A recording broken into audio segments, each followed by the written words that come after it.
Hello again. Was working with the JMRI software and a USB interface, just getting started in that, and a little bit of a learning curve. But I'd like to explain today in this video, and it may become a two-part video, how I use the dual power supplies, two 12-volt power supplies, controlling the Tortoise switches, and then even with the bi-color LEDs, and a little bit on the control panel. So I think it'll become a two-part, but let me show you what I've got and how I've done it, and I'll explain how I did the wiring.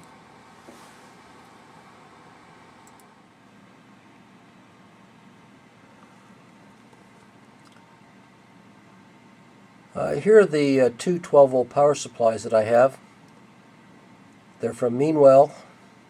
They're not that expensive. These are about 2.2 amps each, and for a small layout that's more than what you need. If you're going to go a little bit larger, they've got them in 3 and 4 amps, and we'll kind of show you how we have those hooked up. And once again, like I say, I use the Tortoise switches to do it.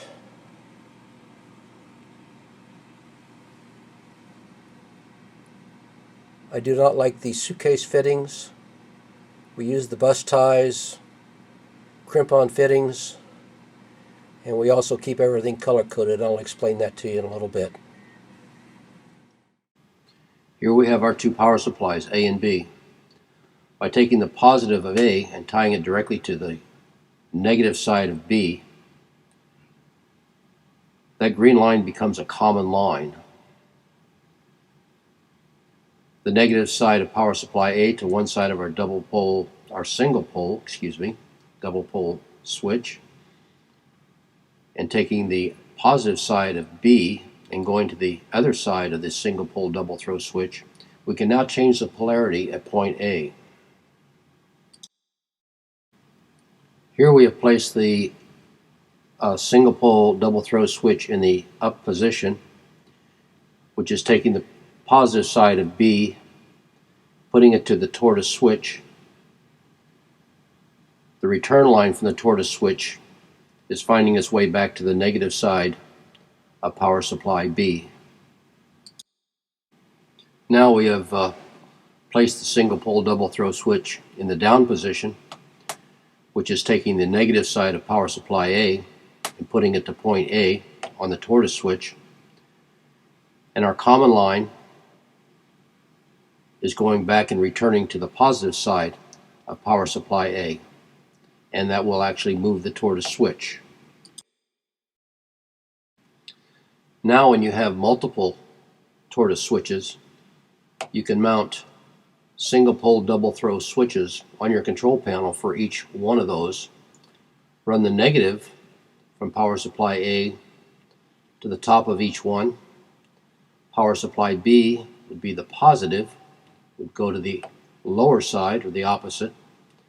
And now, depending on which way you throw your switch, you'll have the polarity going up to your Tortoise switch, and your common line is going to take that and feed it back to the power supply that it needs to go and change the Tortoise switch as required. Now if you'd like to add a bicolor LED to your control panel to show the position of the turnout, you can do that. I use the common leg returning back to the power supply, but as you change point A, and as that polarity changes, it will change the color of your LED. Now if you'd like to add a little more color to your control panel and show the position of each turnout, each leg of the turnout, you can mount two of the bicolor LEDs. If you notice on the LEDs, there's a short leg and a long leg. Doesn't matter which two you tie together, but as long as the two short ones are tied together or the two long legs are tied together, they will work for you. Here we mount them the same way. I use the common line going back to the power supplies, and by turning the single pole double throw switch, as the polarity changes, one will turn red, the other one will turn green. Throwing the switch the other way will make them do the opposite. And now if we need some 12 volts to run some other equipment on our layout, lights or relays to do something, all we have to do is just tap off of one of the power supplies, the positive and the negative leg, and use that voltage to do our control.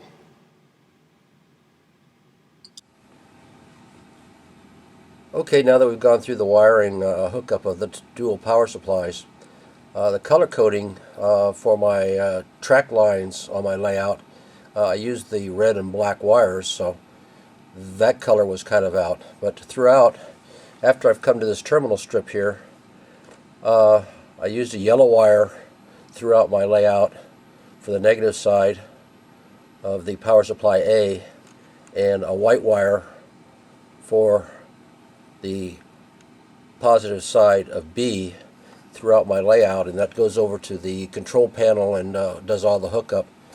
I used a green wire for everything that was returning back to the power supplies, and as long as you keep that, it's easy to troubleshoot. Once again, I war against the suitcase connectors. Please use terminal strips. It's a lot easier to troubleshoot when you start to have a problem. Things don't work correctly. You can much easily troubleshoot with the terminal strip type and crimp-on connectors. And a quick look at the control panel, which will be part 2 of this presentation. I'm using a green LED, which is always green at the lead-in to a turnout, and then on the outboard, these are the bi-color LEDs, and as I turn that switch, tortoise mode is changing. It will actually change me and tell me now that this turnout is okay for this section of the track. So, and go through, it can get a little complicated, and I'll explain all that in my next video. I hope this has helped. Have a good day.